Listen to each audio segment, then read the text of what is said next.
ನಮಸ್ಕಾರ. ಈ ಟಿವಿಯ ವೀಕ್ಷಕರಿಗೆ ಯೋಗ ಕ್ಷೇಮ ಕಾರ್ಯಕ್ರಮಕ್ಕೆ ಆತ್ಮೀಯ ಸ್ವಾಗತ. 387ನೇ ತರಗತಿಗೆ ಬಂದಿದ್ದೀವಿ. ತಲೆ ಕೆಳಗಾಗಿ ಮಾಡುವ ಆಸನಗಳು, inverted postures, where the legs are at higher gradient then the chest and the head. ಅನೇಕ ಆಸನಗಳನ್ನು ನಾವು ಗಮನಿಸ್ತಾ ಇದ್ದೀವಿ. ಇದರಲ್ಲಿ ಇವತ್ತು ನಾವು ನೋಡ್ತಾ ಇರ್ತಕ್ಕಂಥದ್ದು ಕುರ್ಚಿ ಮತ್ತು ಒಂದು ದಿಂಬನ್ನು ಉಪಯೋಗಿಸಿ ಮಾಡಬಹುದಾದಂಥ ಸೇತುಬಂಧ ಸರ್ವಾಂಗಾಸನ. ಇಲ್ಲಿ ಪ್ರಾರಂಭಿಕ ಹಂತದಲ್ಲಿ ಈ ಕುರ್ಚಿ ಮತ್ತು ದಿಂಬನ್ನು ಉಪಯೋಗಿಸೋದು ಒಳ್ಳೆಯದು. ಇವುಗಳು ಯಾವುದು ಇಲ್ಲದೇನೂ ಮಾಡ್ಬೋದು. ಆ ಕ್ರಮಗಳನ್ನು ನಾವು ಮುಂದೆ ಗಮನಿಸೋಣ. ಈ ಒಂದು ಆಸನ ಮಾಡಬೇಕಾದ್ರೆ ಸ್ವಲ್ಪ ಪರಿಣಿತಿ, ಸ್ವಲ್ಪ ಅಭ್ಯಾಸ ಅಗತ್ಯ. ಕಾರಣ ಏನಂತ ಹೇಳಿದ್ರೆ, ಮೊದಲನೇದಾಗಿ ನಾವು ಮೇಲೆ ಕೂತು ನಂತರ ನಿಧಾನವಾಗಿ ಹಿಂದಕ್ಕೆ ಬಾಗಿ ಕೆಳಕ್ಕೆ ಇಳಿಬೇಕು. ಕೆಲವರಿಗೆ ಇದು ಸ್ವಲ್ಪ ಭಯ ಆಗ್ಬೋದು ಅಭ್ಯಾಸ ಇಲ್ಲದೇ ಇದ್ದರೆ. ಮತ್ತು ಸರಿಯಾದಂಥ ಈ ಬಾಗುವಿಕೆಯ ಮೇಲೆ ನಿಯಂತ್ರಣ ಇಲ್ಲದೇ ಇದ್ದರೆ ಈ ಕುರ್ಚಿ ಹೀಗೆ ಬೀಳ್ಬೋದು. ಇದು ಯಾಕೆ ಹೇಳ್ತಿದ್ದೀನಿ ಅಂತ ಹೇಳಿದ್ರೆ, ಏಕಾಏಕಿ ಈ ಥರದ ಅಭ್ಯಾಸಗಳಿಗೆ ಹೋಗಬಾರ್ದು. ಹಾಗಾಗಿ ಇದನ್ನು ಸ್ವಲ್ಪ ಎಚ್ಚರಿಕೆಯಿಂದ ಮಾಡಬೇಕು. ಅದಕ್ಕೆ ಆರಂಭಿಕ ಹಂತದಲ್ಲಿ ಯಾರ್ದಾದ್ರೂ ಒಂದು ಸಪೋರ್ಟ್, ಯಾರು ಕುರ್ಚಿಯನ್ನು ಇಟ್ಕೊಂಡಿರಬೇಕು. ನಂತರ ಹಿಂದಕ್ಕೆ ಬರೋದು ಇದು ಸ್ವಲ್ಪ ಸುಲಭ. ಒಮ್ಮೆ ಅಭ್ಯಾಸ ಆಗಿ ಆ ನಿಯಂತ್ರಣ ಕಂಡುಕೊಂಡ್ರೆ ಆಮೇಲೆ ಭಾಳ ಕ್ಷೇಮಕರವಾಗಿ ಇದನ್ನು ಅಭ್ಯಾಸ ಮಾಡ್ಬೋದು. ಇಲ್ಲೊಂದು ಬ್ಲ್ಯಾಂಕೆಟ್ ಇದ್ದು ಸೊಂಟಕ್ಕೆ ಆರಾಮಾಗಿರಲಿ ಅಂತ ಇಟ್ಟಿರೋದು. ಕುರ್ಚಿಯ ಮೇಲ್ಬದಿಯಲ್ಲಿ ಕೂತ್ಕೊಳ್ಳಿ. ಎರಡೂ ಕಾಲುಗಳನ್ನು ಕುರ್ಚಿ ಮೇಲೆ ಹಾಕ್ಕೊಳ್ಳಿ. ಇದು ಮೊದಲನೇದು. ಎರಡೂ ಕಾಲನ್ನು ಕುರ್ಚಿ ಮೇಲೆ ಹಾಕ್ಕೊಂಡಿರ್ಬೇಕು.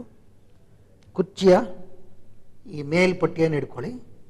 ನಂತರ ನಿಧಾನವಾಗಿ ಹಿಂದಕ್ಕೆ ಬಾಗಬೇಕು. ನಿಧಾನಕ್ಕೆ ಹೋಗಿ ಈ ಭುಜ ಇದರ ಮೇಲೆ ಕೂರಬೇಕು. ನೋಡಿ, ಕತ್ತಿನ ಮೇಲೆ ಹೆಚ್ಚು ಒತ್ತಡ ಇಲ್ಲ. ಇದು ಆರಂಭಿಕ ಹಂತದಲ್ಲಿ ಇದು ಒಳ್ಳೆಯ ಕ್ರಮ. ಅನೇಕರಿಗೆ ಕತ್ತು ಹೀಗೆ ಇಟ್ಕೊಳ್ಳೋದು ಕಷ್ಟ ಆಗ್ಬೋದು. ಹಾಗಾಗಿ ಈ ಒಂದು ಕ್ರಮ. ಮತ್ತು ಕುರ್ಚಿಯ ಪಟ್ಟಿಯನ್ನು ಇಟ್ಕೊಂಡಿರಿ. ಕುರ್ಚಿಯ ಕಾಲುಗಳನ್ನು ನೇರ ಮಾಡೋದು ಇಷ್ಟೇ. Leg straight, well open the chest.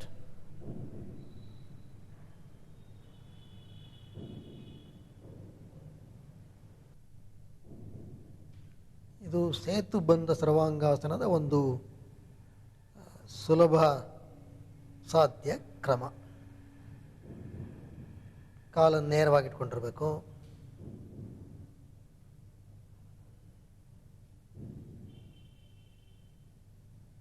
ಇಲ್ಲಿ ಉದರದ ಅಂಗಾಂಗಗಳು, ಹೃದಯ, ಶ್ವಾಸಕೋಶ ಮತ್ತು ನಮ್ಮ ಮುಖದ ಅವಯವಗಳು, ಕಣ್ಣು, ಕಿವಿ, ಮೂಗು, ನಾಲಿಗೆ ಮತ್ತು ನಮ್ಮ ಮೆದುಳು ಇವೆಲ್ಲೂ ಸಹ ಒಂದು ವಿಭಿನ್ನವಾದಂತಹ ಒಂದು ಗುರುತ್ವಾಕರ್ಷಣೆಯ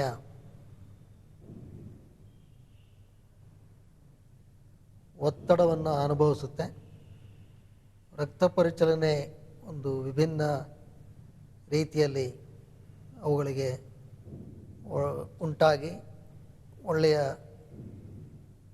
ಚೈತನ್ಯವನ್ನು ಉಂಟು ಮಾಡುತ್ತೆ. All these inverted postures play a vital role in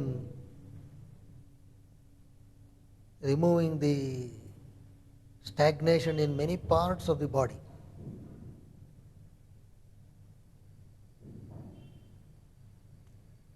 ಈ ಥರದ ಆಸನಗಳಲ್ಲಿ ಸುಮಾರು 3 ರಿಂದ 5 ನಿಮಿಷದಷ್ಟು ಕಾಲ ವಿರಮಿಸ್ತಕ್ಕಂಥದ್ದು ಬಹಳ ಮುಖ್ಯ. You have to stay for at least about 3 to 5 minutes. ಅಭ್ಯಾಸ ಆದರೆ ಈ ಕುರ್ಚಿಯನ್ನು ಇಟ್ಕೊಳ್ಳೋದು ಬೇಡ. You can simply relax the arms. ಪ್ರಾರಂಭಿಕ ಹಂತದಲ್ಲಿ ಏನಾಗ್ಬಿಡುತ್ತೆ, ಸ್ವಲ್ಪ ಜಾರ್ಬಿಡ್ತೀವಿ. You may slide down.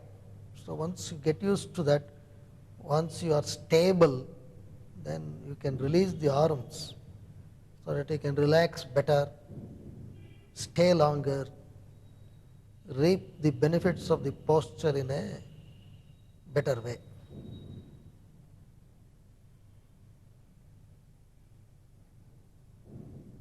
ನಂತರ ಕಾಲುಗಳನ್ನು ಮಡಚಿ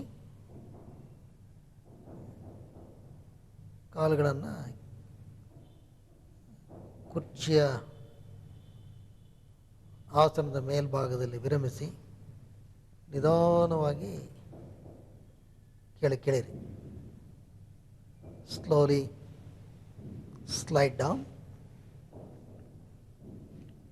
1-2 ನಿಮಿಷದಷ್ಟು ಕಾಲ ಈ ಒಂದು ಸ್ಥಿತಿಯಲ್ಲಿ ವಿರಮಿಸಿ, ಯಾವುದೇ ಒಂದು ಈ ತಲೆ ಕೆಳಗೆ ಹಾಕಿ ಮಾಡುವ ಆಸನಗಳನ್ನು ಮಾಡಿದ ತಕ್ಷಣವೇ ಮೇಲೆ ಕೇಳಬಾರ್ದು. Relax for couple of minutes. ನಂತರ ನಿಧಾನವಾಗಿ ಮೇಲಕ್ಕೆ ಏಳಿ ಸ್ವಸ್ತಿಕಾಸನದಲ್ಲಿ ನೇರವಾಗಿ ಕೂತ್ಕೊಳ್ಳಿ.